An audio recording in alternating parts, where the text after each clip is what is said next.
السلام عليكم ورحمة الله وبركاته. ازيكم يا كل حبايبي؟ عاملين ايه؟ يا رب تكونوا بخير. وحشني كتير كتير من الفيديو اللي فات لفيديو النهاردة.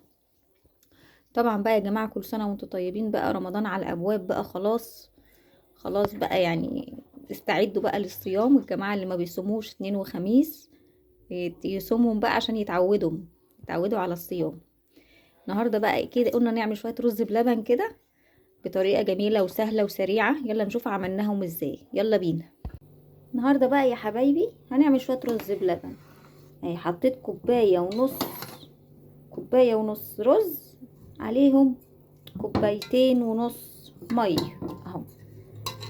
هروح احطهم بقى على النار يتسلقوا بس كده في الميه، اسلقهم بس في الميه كده. اهي يا حبايبي حطيت الرز على النار عشان اديله سلقه. طول ما هو على النار بيتسلق افضل اقلب فيه عشان ما يلزقش في وقعر الحله، وعشان كمان ما الميه بتاعته ما تنشفش من غير ما اخد بالي.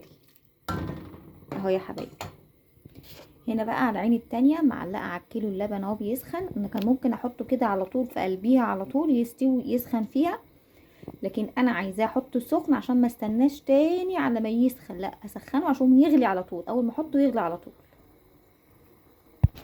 اهو يا حبايبي شوفوا من الميه بتاعته نشفت ازاي بسرعه اهو. طبعا عندي كمان الميه غليت، انا مش هصفيه لان هو اصلا نشف اهو. اقوم حاطه بقى عندي اللبن اللي غلي ده على طول اهو يا حبايبي. شفتوا بقى اول ما سقطت اللبن على طول غلي، ليه؟ لان انا حاطاه اصلا بيغلي، ما حطيتهوش بارد، فكده يساعد معايا ويسرع عمليه السوى على طول.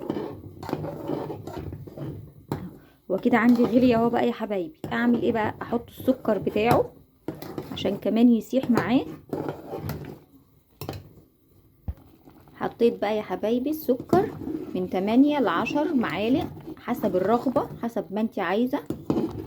انا بقى دلوقتي عندي معلقتين كريم شانتيه، هقوم بقى ايه حطاهم، او عندك معلقتين بتاع ده نشا، بس انا ما بحبش احط نشا، انا بحب ان هي تربط لوحدها من غير ما احط لها النشا. ماشي، فانا كده يا حبايبي اهو بقى ايه، هقوم رايحه جايبه معلقتين الكريم شانتيه عشان احطهم وادوبهم الاول بره في ميه. ادوبهم بره في ميه علشان ايه؟ علشان ما ينفعش احطهم وهو سخن كده، لو حطيتهم وهم سخنين كده هيكلكعوا اهو يا حبايبي. بعد ما حطيت بقى الكريم شانتيه اهو ربط مني ازاي اهو واستوى وجميل. اقوم بقى مطفيه عليه